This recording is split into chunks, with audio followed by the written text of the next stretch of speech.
All right, good evening, everybody. It is 8:02, so actually we are 1 minute late off our start, but that's all right. It seems that our gracious host, Coach Kelly, has gotten bounced from the room. I don't know how that happens because he's the main event, but here I am hosting the Good News Game Plan with Coach Kelly. So we'll wait for him 1 more second to jump back in here. Let's check it out. Joe, are you here? I am. My internet crashed out for some reason. I don't know why. How long was I out for? Was it too long? It Did I was miss anything? Mike Tyson would have won on you there. You were knocked out, but it just so happens we started a minute late, and then you get bounced out. So that was the karma for us holding off for 1 second because we have such a great guest tonight. Oh, I'm telling you, it's unbelievable. What's good news is everything's working now. So we had a little glitch. That's no problem. It's all fixed now.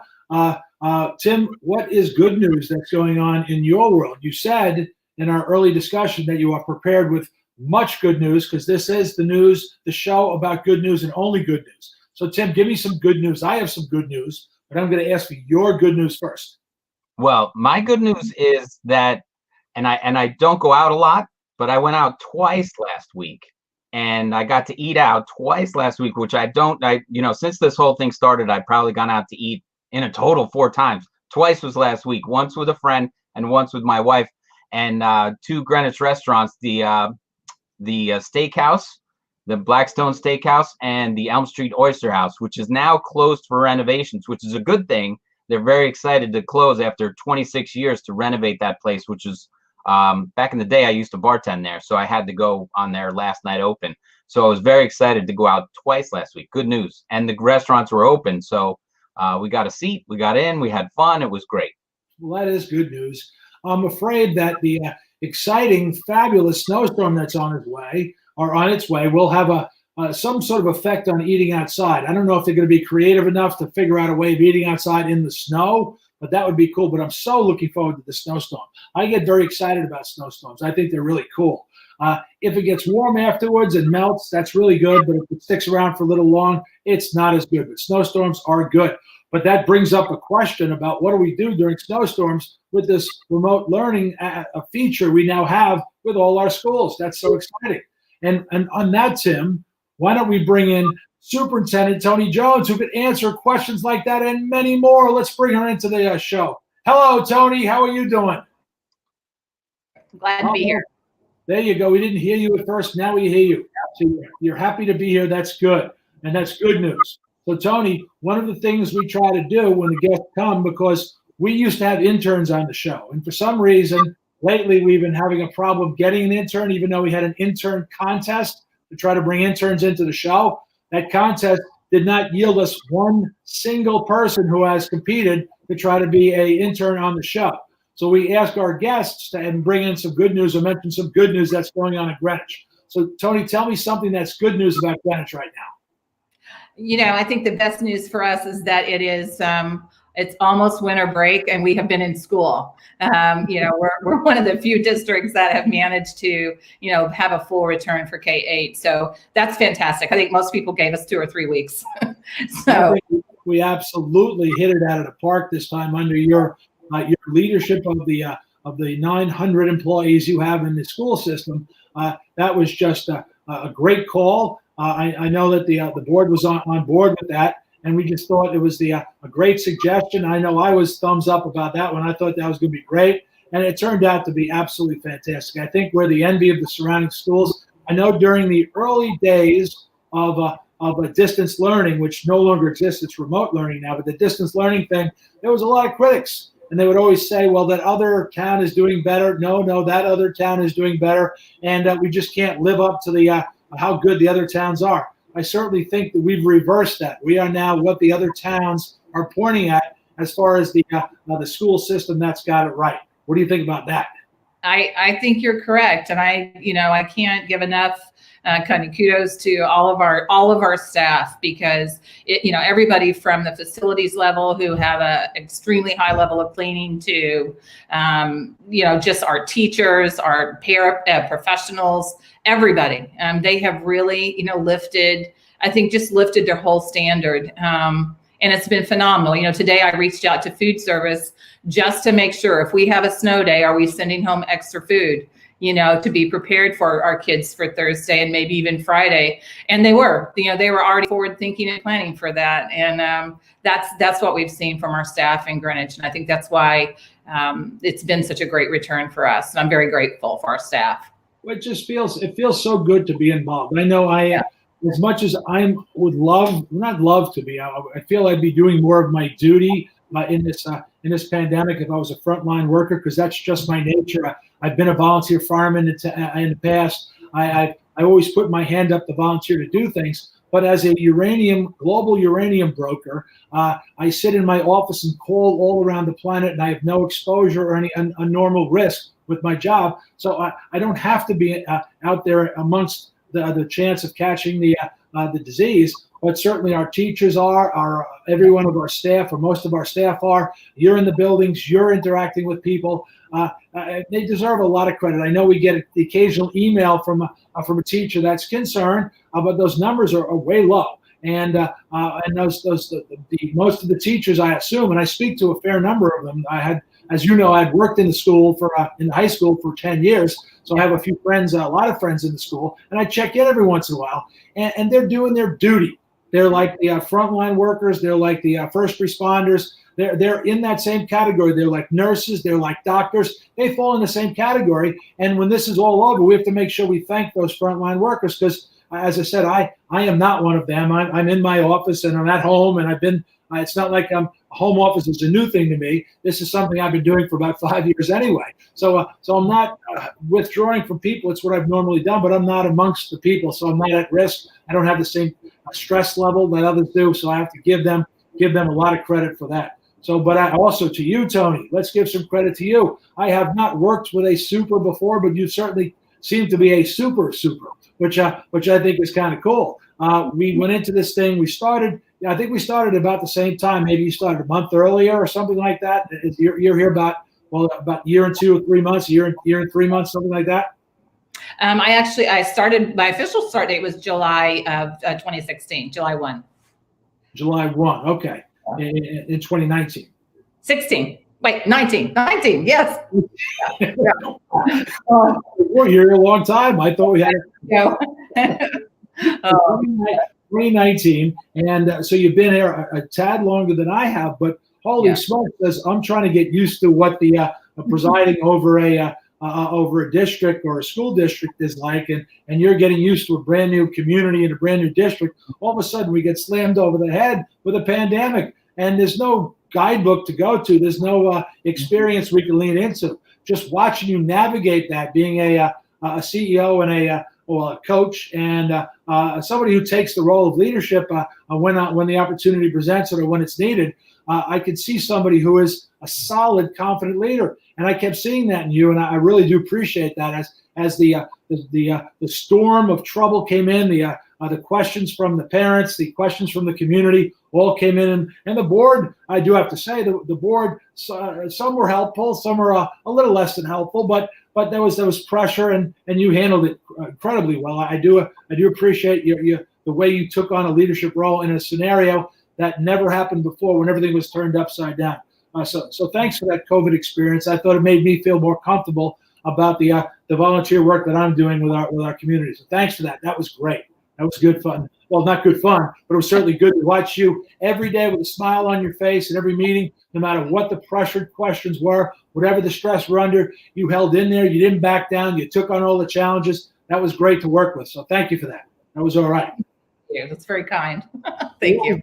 What was your first observations of that first July? Then you moved into a kind of the new board coming by in November, and we're a few new board members. And then January came around as you're settling in. I often try to tell people, I say, you have a superintendent who's, she's kind of new. Well, not new to being a superintendent, but new to Greenwich. She has 900 employees. Is that what you have, 900 people working for you?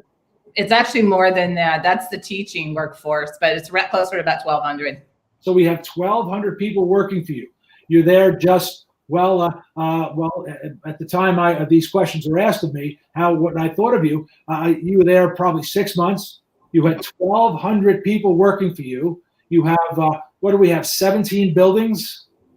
Well, we have 11 elementaries, 3 middle, a high school, and then we also have 2 other settings for our 18 to 22-year-old setting, and then we have Windrose, which is over in the bank building. So early on, serving on the board of ed, I'm the unusual board of ed member. Most people work their way into it by being a PTA involved person or somebody involved. I was a coach guy and a volunteer, and they said you would really help if you go on because you have leadership skills. I'm like, okay, it works for me. So I went on the board of ed, and it took me probably at least some time to learn the names of the buildings, much less 1,200 employees. So that took a little time to say, let's say we have a Central Middle School. Now, what are the other Eastern, Western? So I figured out all that stuff, but my kids all did go through the schools, so that did help me out a little bit. And as I said, I did work in the school a little bit. So that experience was hard for me initially. I can only imagine for you with all those personalities and all the people and everyone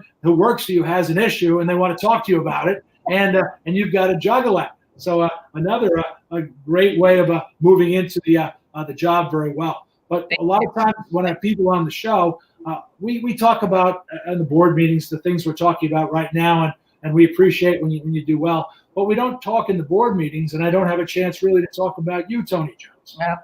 Basically, you did give a little bit about what you do in the summer. Now, tell me that this whole jet ski thing that you and your husband get involved in. Tell me about your summers here in Greenwich that you're now enjoying. Tell me about your adventures. Well, when we moved here, we actually had a boat, but we just found it was when we were down in the Northern Virginia area, it was perfect for there because we would go away on the weekend and stay on the boat. Here, we just found it was too big for us, and we didn't really, it was new. There's a lot of rocks here, number one. We learned that very, very fast, and people told us to be careful. So the first summer, we just got one jet ski to see if we would really like it. I mean, like 2 years ago. And then we added the second one this last summer so that we both could drive because neither one of us like to let the other person drive. So it's just fun. You know, it's one of those things that it's probably the only time that actually I don't have my phone in my hand. It's on the jet ski with me, but I actually have to put it in the lockbox so it doesn't get wet. And, it just allows you just to have some fun for a little while and, just to enjoy everything that Long Island Sound has to offer. And we actually rode them into kind of New York area this last summer. It was just did a long trip for us, but it was fun. Well, as you know, I'm a boater too, a power boater. And one thing to your point about rocks, there are only two kinds of boaters. There are those boaters that have hit rocks, and there are those boaters that are going to hit rocks. Oh. And those are the ones every one of us in the Long Island Sound are one of the two kind, because there are rocks on the charts and rocks that are not on the charts. So, so to your point, yes. So you're around Long Island Sound. Now your husband, now I don't remember, he's from down under. Is he a Kiwi or an Aussie? I forget. He's an Aussie. He's an Aussie. Okay. Yeah. And how's he enjoying his time in Greenwich so far? Oh, he loves it, and there's just so much to do. I mean, we're, so close to New York. Greenwich itself there's so much to do just in Greenwich, from restaurants to, going out on the water or the beaches. Everything is so accessible. So it's fantastic. I mean, we're really enjoying it. And he's a teacher, so he's living through this COVID through the eyes of a teacher. So that's been interesting watching. For me, it's actually been very good because it keeps me very grounded as a superintendent, watching just how their work is so different in COVID. And we hear from teachers that they're having to work longer hours, and they all work long hours as it is. But learning a new skill, it's like being almost a brand new teacher all over again. And so that's been really fun for me just to kind of watch. I'm ready for it to end, but it'll be nice when COVID's over. Great insight, seeing him operate, and if the other teachers are telling you that this is what's happening, you can see that at home. That's great, and I'm sure he has something to say about issues at home as well every once in a while. So I'm sure you have to listen to his complaints, maybe less so than you might have to listen to the teachers, but maybe his a little bit more possibly, or vice versa. I'm not quite sure how that goes. But we can try to stay away from that. Of course. Let's not talk education at the dinner table. But, and speaking of not talking about education, I'm more excited having you on the show to talk to you more about you. Now, you're originally from Oklahoma. Is that correct? That is correct. Absolutely. I'm an OU football fan. Now, you grew up as a child in Oklahoma? I did. I'm born and raised. My parents were born and raised there as well. That's where all my roots were from. And I grew up in a teeny tiny town called Okemah, which means small town on the hill for Native American. And it's kind of halfway in between Oklahoma City and Tulsa, which are the two kind of major cities. And how old were you when you moved away from Oklahoma? Did you do that while you're going to school, or did you go to school in Oklahoma, then find your way after that? Give me a story. Take me through the time. Bring us all through the time and then to here, because we all hear about stuff current, and you're very, very focused as somebody interacts with you on a regular basis. You're current. You're addressing issues. You're handling. We don't get a chance to really talk to you about stuff leading from your childhood, which you mentioned you're from Oklahoma, to where brought you here. So bring you through Oklahoma to when you landed in Greenwich, Connecticut. Yeah, I loved where I grew up. I grew up in a small town, and I think there were 76 people in my graduating class. I loved athletics. That was one of my, passions growing up. I was a hurdler, played basketball. I think a lot of the skill set that I use in my superintendency to this day, I learned from my mom and my dad. My mom was a very strong woman. She was a high school mathematics teacher. She would let you know what she thought, but she was always grounded in just love for other people. But she also taught me to make sure that I would speak up for myself, that I think the leadership aspect, I learned a lot from her. My dad didn't have the opportunity to go to college, but he was an entrepreneur, started a technology firm. So I was always surrounded with technology when I was younger. And one of the first jobs I ever had was actually soldering inside of the motherboards that were going inside TVs or radios or something. So that's kind of how my upbringing was in Oklahoma. When I went to my first year of college, I saw on a bulletin board that after my first year, that there was this great summer opportunity at the University of Hawaii, and the program still exists today, actually. They fill up their dorms, you pay in-state tuition. I think that's still what they charge. And you can go and get some of those classes that were your basics out of the way and have a great experience. And I had never been to Hawaii before. And so I took that opportunity. And then at the end of that summer, I called my parents and said, I really don't want to come back home. I really want to know what else is out in the world. So, and luckily my parents, again, my mom kind of raised me to be independent. They trusted that I was going to do the right thing. And so I actually took a year off, got a job, saved all of my money, worked 2 jobs, stayed in Hawaii. And that's actually where I met my husband, on the beach. And so my life was never the same after that, because he had been traveling, which a lot of younger Australian people do, with a backpack for over a year when I met him. And he was on his way back home to get back to start his job again. And so I ended up going to New Zealand and Australia, backpacking by myself. And from there, we ended up getting married. Obviously, we married 35 years. And we, ended up back in the United States. Both of us really kind of wanted to be in the United States. And it's a really hard decision when you have, one of you's from Australia and the other's from America, because you have to make that difficult decision. And we ended up moving back to Oklahoma more than anything to be around family. That's what brought us back to Oklahoma. And we stayed there until our children were ready to graduate high school. And I really waited to become a school superintendent until my children were at that point, because you have to be willing to move and you have to be flexible as a school superintendent. And so I waited a little bit longer than I probably would have normally. And that's what brought me to the East Coast. And then I just worked my way up the East Coast. I took my first position was in Falls Church, Virginia. Right outside of Washington, D.C. So when in Oklahoma, you were working in the education field as well? Yeah, I was in Deer Creek, which is a top level school district in Oklahoma.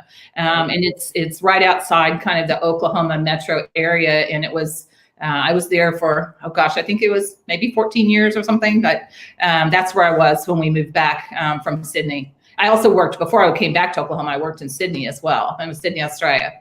And that was wonderful.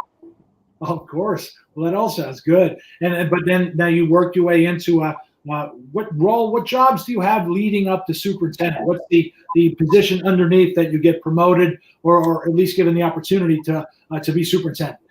Well, I will say I'm very happy to say today, I think it's changing. A female as a school superintendent in my generation, you really had to do every job in order to get to the top, where if you were male, you didn't, especially in that part of the country where when I really was starting kind of in that leadership in America, there could be a high school football coach who was very, very successful and had not even been a high school principal, maybe been a high school assistant, and they could go straight to a superintendency, just for a number, of reasons. And that's really changed a lot. I would say really even over the last decade. When I first became, I was at the district level in the state of Oklahoma, I think there were 2 women superintendents, and that was it. And even when I started in Northern Virginia, I was going through the process back in 2010, and the region that I was in was pretty large, and there were only 2 female superintendents when I first started in that region of that Northern Virginia area. So it's changing. It's really changing now. So I actually, was a classroom teacher, and my bachelor's was in special ed and general education. So depending on where I was teaching either special education or usually kindergarten or first grade. I love the little ones. Then I actually was an elementary principal for many years. I was a middle school principal for many years. I then moved to the high school level, and I was over the technology and curriculum. And then the high school principal quit. And so I ended up kind of helping the high school along until we were able to fill that void. So I kind of I've done almost every position in the district, which has really been helpful for me as a school superintendent, because I understand, I think, a lot of the departments that I would never have known how those departments function if I hadn't actually worked in all of those different roles. Well, sometimes leadership is necessary for somebody from the outside to come into an organization and lead it properly, because sometimes when you move up the ranks, you tend to have, there could be internal jealousies, there could be competitions and all that sort of stuff. There might be people trying to undermine you. Do you think the role of a superintendent is better served coming in and taking charge, or working your way through the ranks and getting promoted? What's the traditional path for a superintendent to get the role and be successful in that role? I think it just depends on the individual and what the district needs at the time. Every superintendent has different approaches. They have different skill sets. If you're really wanting to work, for instance, in one department, does the person have that skill set? So, an example for me, I had always been, because I've been around technology my whole life because of my father. So, I was one of the schools in Oklahoma that implemented the first iPads. Literally in the first generation. And so when I was hired in Virginia, they were looking for a superintendent who could get them one-to-one and really move forward with technology integration. And that was the skill set that I had. Some people it depends on what the district needs. And, special education has always been a blessing for me that I had that degree and that knowledge, because it's made a big difference in my career also, in allowing me to understand how that department works and functions. And I think, again, every superintendent comes to the role with what their skill set is and what they know. And, my heart actually, as I got older, would love to have been an urban superintendent in one of those districts that I'd love to be in Washington, D.C. I just think it would be such a challenge, and the needs are just so phenomenal in those urban districts. But I recognize that although I started my career as a young teacher in an urban district, that's not where the bulk of my career has been. That's not where I think my skill set would be utilized to its best ability, because I'm not as skilled as somebody that has grown up and had their career in an urban center. So I think, we all come to our jobs with all of the learning that's taken place over the years. Well, there is I grew up in New York City, in Queens, and there's sort of a different growing up in the streets, I guess you call it, where it's a little tougher than maybe in Greenwich, Connecticut, which is, I was so happy to raise my kids in an environment where it wasn't violent, or wasn't much violence, or little violence. I know that I've shared this with other coaches who grew up in the same background I have, where we tell kids at the extreme emotional point of a game, well, in rugby or football or one of the very physical games, you try to say, remember the last time you were in a fight? What did you do? How did you act? How did you? And kids look at like, fight? What's that? And it's like, a fight when you had a little, and the kids, I mean, it's an evolution in our society if that's the case, where kids aren't physically fighting with each other out of control in that way. What's a good thing, but it's kind of a different world than I grew up in, where every week or so, in order to figure out who's the strongest kid on the block, you had a fist fight on the corner, and you would have a crowd around watching, and you would decide the winner based on a winner loser. So life has changed for the better, and that's a good thing. So inner city stuff versus Greenwich, Connecticut, was certainly a great place to raise kids in Greenwich, Connecticut, and I'm happy to have somebody like yourself who has some diversified background working certainly with our group. Now, one thing that I'm excited about, my support and my optimism with the public school system in Greenwich remains. It's consistent. And what I guess the final series of questions, Toni, will be future. What do we see? Because I know I promised to do 4 years on the Board of Ed, and I said the most important thing to me is that in starting with the Board of Ed, I see what I'd like to change for the better. And after 4 years, I want to leave it a lot better than when I joined it. So that's what I'm working towards. Just give me a 3-year plan forward on how we can improve, or you think your vision for making our district better, a little forward vision. We've been playing defense for so long with what's going on. Let's go a little offensive plan. Yeah, I think also that's kind of a silver lining actually in COVID that we often forget about. But COVID has really pushed us into 21st century in a different way. Not only the way that we're utilizing the tools, really understanding how to utilize the tools to enhance instruction.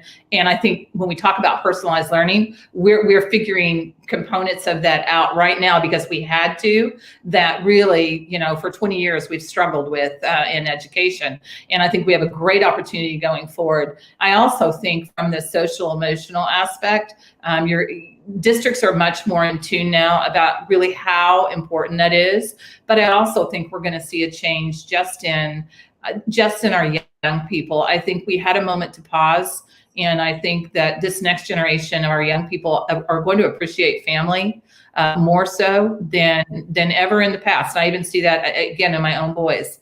I should say young men. They probably wouldn't like if I called them boys, but I think there's such an appreciation for everything that we do have that's been very healthy. And I think from a culture and climate standpoint in a school district, that also helps, because we were so frenzied, just run, busy all the time.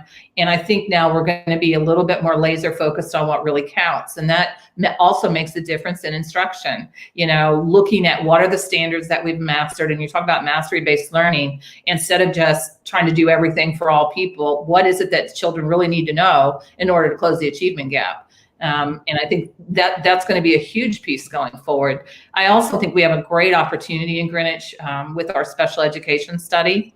I'm really hopeful that you used the word actually in a meeting the other night to rebrand special education. And it really resonated with me, because that is what we need to do. We need our community to be able to look at our special education and believe that, we love all children, and we're going to make sure everybody is successful, and that they believe that our programming is really strong and robust. So I'm looking forward to seeing what we're going to hear in June, and really taking immediate action on those recommendations, so that as a community, we're all moving forward together in a positive way. And that to me is going to be a really important component of the work.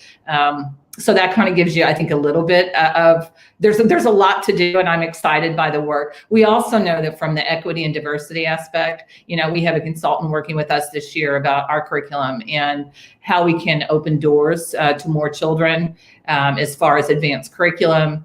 Looking just at what are the materials that we're using, from a diversity aspect, and have we really done that equity audit within the school district? So we have some of that work ongoing right now. And if you had an opportunity to listen to some of our students on the YWCA panel, I believe it was last week, they were just phenomenal. And they really talked about some of the work that we need to do. And I really put a lot of value in that. And I participated in a panel like that a few months ago that was also just very important work for us going forward. Well, as you might have heard in a couple of conversations I've had with my small interaction in the school, but I poured a lot of myself into that, where voices that are not heard need to be heard. And people who feel that they don't have enough of a voice, a way to communicate, a way to be heard, we got to make sure they're heard. And even the small little moment of time a coach has working with kids, making sure that all kids were equal, all kids got a fair crack, all kids felt they were participating, all kids felt that they had an input on whatever moment you're working with. Myself doing it as a coach in a small period of time, and now with the schools doing it at the whole day and really influencing a life. I'm really optimistic about what we can do to make, well, at least the next 3 years of my existence, and hopefully the next 10 years, if not more, of your involvement with Greenwich High School, because that's, as you and I shared early on, as a person who understands how to run businesses, because I've run them for years, consistency in management is key. And you could build a culture, a philosophy, loyalty.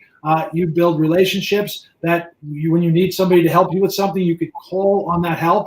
And when you're new and it's temporary and leadership can't be counted on, you can't call on anyone to help you. You can't create those long-term relationships. You can't have that opportunity to create a culture where everyone's good. So I'm so happy that so far things are working out well. I'm very optimistic on the next 3 years of my involvement, working hopefully with you, and then you carrying on after that. And then I'll go on to whatever thing I could try to maybe get myself involved in to try to start out and lead it better than I got involved with it. But Toni, this was a great discussion. It's way overdue. I wanted to have this discussion with you sometime before, other than just current school issues and all the defense we had been playing with the COVID time. I really wanted to get to know a little more of you. And hopefully, I know we talked about having a beer.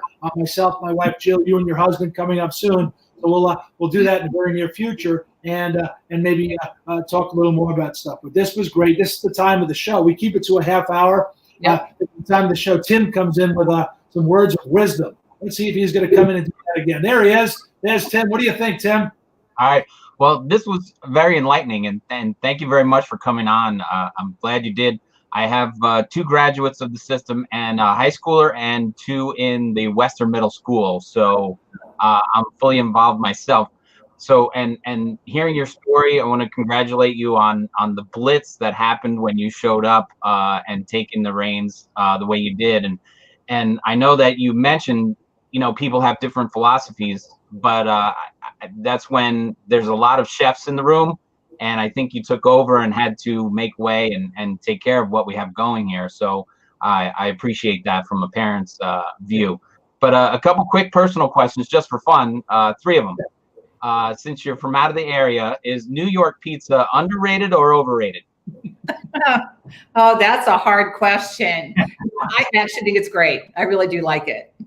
But from coming from the outside, is it underrated or overrated? You hear a lot, because everywhere I go, I think pizza's no good. So when you come here and everybody goes, "This is the best pizza ever," does it live up to the hype? It does. And I was just so fascinated how people folded their pizza to eat it. I never. That's if you're from Oklahoma, people don't eat pizza like that. All right. How about bagels? I'm not a huge bagel fan. All right. And my last question is there school on Thursday?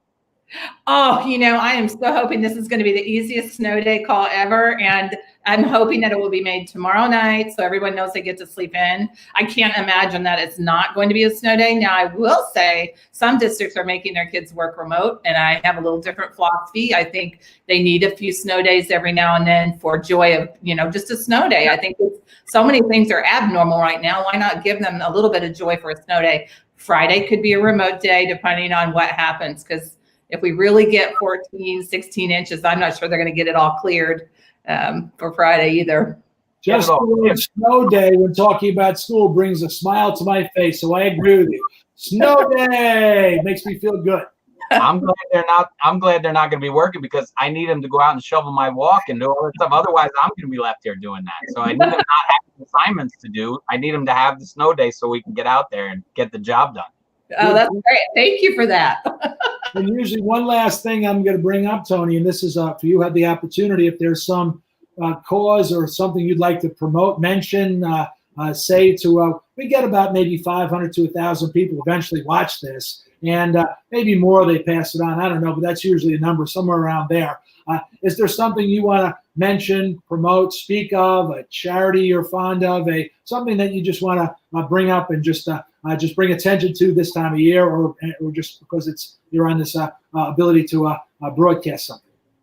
Yeah, from a local standpoint, I just want to say the nonprofits in Greenwich are amazing, and the work that they have done during COVID to help our families. From United Way has held one of the larger grants that they have distributed to a lot of the nonprofits. I can't say enough for Neighbor to Neighbor.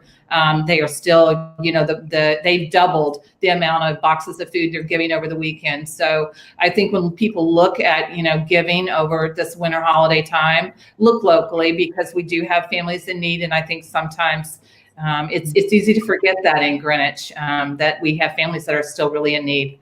And we have some wonderful local opportunities who really give a lot to our families.